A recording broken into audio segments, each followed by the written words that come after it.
지금 우리나라에서는 대통령 선거로 사람들의 관심이 집중되어 있는데 가장 중요한 안보 문제에 대한 관심은 거의 없습니다. 이재명, 윤석열 후보 둘 다 안보 관련 공약은 거의 하지 않습니다. 해도 기억나지 않을 정도입니다. 안보 문제가 어느 나라든지 가장 중요합니다. 그 다음이 정치, 경제 뭐 이렇게 되겠는데, 더구나 우리나라는 핵무장한 북한 노동당 정권이 핵과 대한민국 안의 종북 세력을 결합시켜서 이 대한민국을 없애버리려는 목표를 공개적으로 천명하고 있는 상황인데도 안보 문제에 대해서 대통령 후보도 관심이 없고, 그러니까 국민들도 관심이 없는 아주 희한한 좀 변태적인 상황이 지금 펼쳐지고 있습니다. 이것은 자주국방을 포기한 나라의 공통된 현상입니다. 그러나 이렇게 공짜로 안보를 즐기다가 계속 행운이 이어질 것이냐, 언젠가는 지금 우크라이나와 같은 사태에 직면하게 되는 것이 아닐까 하는 생각을 하게 됩니다. 지금 우크라이나의 동쪽 국경지대에는 러시아가 병력을 집중시키고 있습니다. 17만 명 정도를 집결시켜서 내년 초에 침공한다는 흉흉한 소문이 떠들고 있습니다. 그렇지 않아도 이 동부 지방에는 러시아인들이 원래 많이 사는데 그 내전 지역이 되어 가지고 한 10,000명 이상이 지금까지 죽었다고 합니다. 이 우크라이나라는 나라는 작은 나라가 아닙니다. 면적이 프랑스 정도 됩니다. 그리고 인구가 4천만 명입니다. 2014년에 러시아가 그 흑해 연안의 크림반도를 빼앗아가 버렸습니다. 크림반도는 면적이 꽤 되는 데입니다. 한 2만 평방킬로미터, 경상북도 지역 정도 되고 인구가 한 200만 살고 있는데 아주 경치도 좋고 어떻게 보면 우크라이나의 진주와 같은 지역인데 그냥 무력으로 강탈을 해버리고 말았습니다. 그게 2014년인데 이제는 아예 우크라이나로 침공하겠다는 겁니다. 이러니까 젤렌스키 우크라이나 대통령이 비명을 지르고 있습니다. 군부 쿠데타를 획책하고 있다는 겁니다. 러시아가 우크라이나 군부에 공작을 해가지고, 그런데 나토 국가 미국은 사실상 손 놓고 있습니다. 미국은 계속 러시아에 경고는 하고 있습니다. 우리도 가만히 있지 않을 것이다. 나토 국가도 경고는 하고 있습니다. 그런데 우크라이나는 나토 회원국이 아닙니다. 우크라이나를 러시아가 가만두지 않겠다고 결심한 게 우크라이나가 나토에 가입하려고 하니까 그렇게 하고 있는 겁니다. 자, 이 우크라이나의 운명이 대한민국의 운명과 왜 겹쳐 보이느냐 하는 이유가 있습니다. 우크라이나는 어마어마한 핵무기를 가지고 있던 나라입니다. 그런데 이 핵무기를 포기하고 이렇게 된 겁니다. 우리나라도 자위적 핵무장을 포기하고 미국에 의존하고 있는데 우크라이나도 핵무기를 포기하면서 미국, 러시아, 영국으로부터 국가의 안전을 보장해준다 하는 합의를 받아냈는데도 불구하고 지금은 완전히 종이 조각에 불과합니다. 그걸 제가 지금 설명하려고 하니까 우크라이나와 한국이 비슷해 보인다 이런 이야기입니다. 좀 기분이 나쁘겠지만은 1991년에 소련 연방이 해체될 때 우크라이나에는 핵무기가 많았습니다. 미국이 중심이 되어가지고 우크라이나가 핵무기를 포기하도록 설득을 했습니다. 미국이 포기하도록 설득한 겁니다. 그때는 러시아가 힘이 없을 때입니다. 1994년 드디어 부다페스트 협정이 맺어졌습니다. 우크라이나는 핵무기를 포기하고 그 대신에 러시아, 미국, 영국은 우크라이나의 안전을 보장해 주기로 약속했습니다. 그런데 2014년 서명 당사국인 러시아가 약속을 깨고 우크라이나 영토인 크림반도를 불법적으로 강탈한 데 이어 동부지방에서 반란을 사주해가지고 지금 사실상 내전 상태, 점령 상태에 있습니다. 우크라이나가 핵무기를 갖고 있었더라면 이런 대접을 받지 않았을 것입니다. 우크라이나가 핵을 포기하더라도 그중에 한 100개 정도의 핵무기를 가지고 있었다면 지금 러시아가 우크라이나를 침공할 수 있습니까? 없죠. 우크라이나에서 모스크바가 가까우니까 핵무기로 때릴 수 있지 않습니까?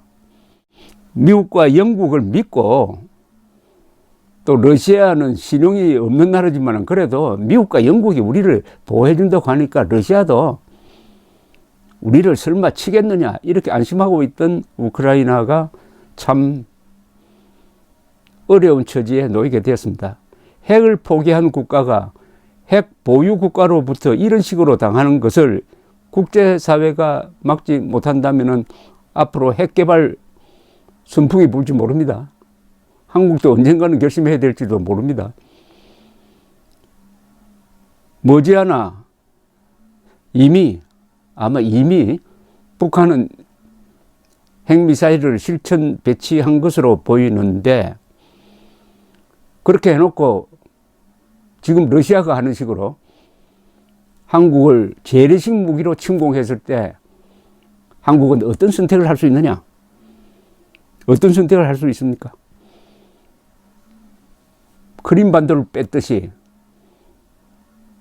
북한이 백령도를 점령을 하고 기습 점령하고 한국이 반격하려고 하면은 핵무기 쓰겠다라고 위협하면서 특히 서울을 딱 지명을 한다 이겁니다.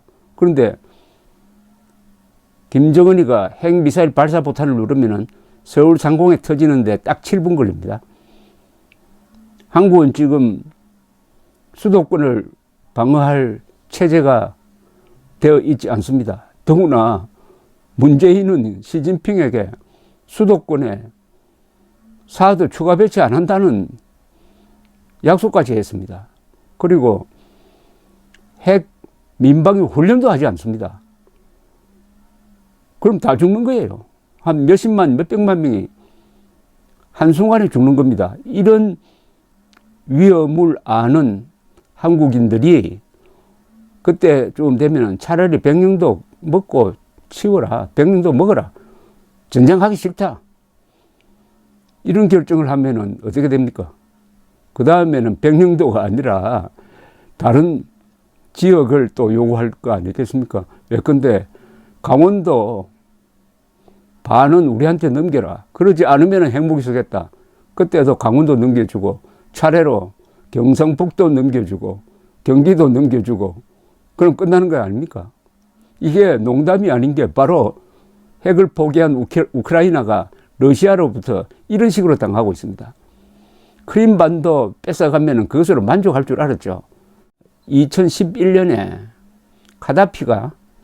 카다피가 내전으로 사실상 노상에서 맞아 죽었습니다.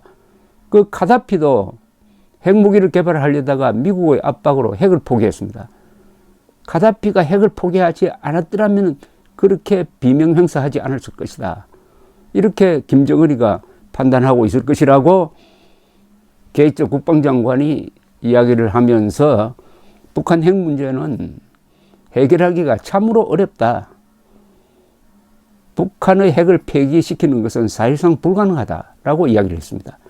자, 북한이 핵을 포기하지 않는다는 것을 전제로 했을 때 한국이 취할 조치는 뭡니까? 우리가 대응 핵무장을 하는 거죠.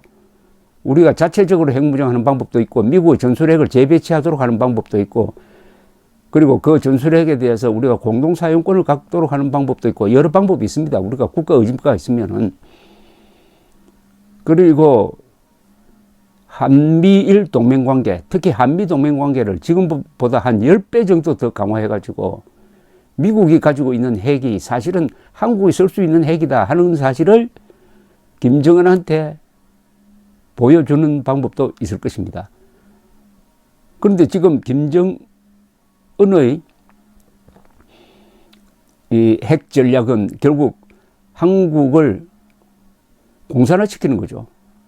김정은의 핵 전략은 그 최종 목표가 핵과 종북 세력을 결합시켜서 대한민국을 먹어치우는 겁니다. 대한민국이 존재하는 한 북한 노동당 정권은 안전할 수가 없습니다. 최종 해결은 한반도 적화입니다. 자, 이 종전선언은 바로 한미동맹 해체로 가는 길입니다. 종전선언은 유엔사 해체로 가고, 유엔사 해체는 주한미군 철수로 가고, 주한미군 철수는 한미동맹 해체로 간다는 것은 누가 봐도 알 수가 있는데, 이 종전선언을 문재인 정권이 추진하고 있는 것은 결국은 한미동맹 해체, 그리하여 대한민국의 공산화를 돕겠다는 의도가 아니라면은 왜 그런 짓 하겠습니까? 왜 그렇게 집착하겠습니까? 그럼 이번 선거는 도대체 뭡니까?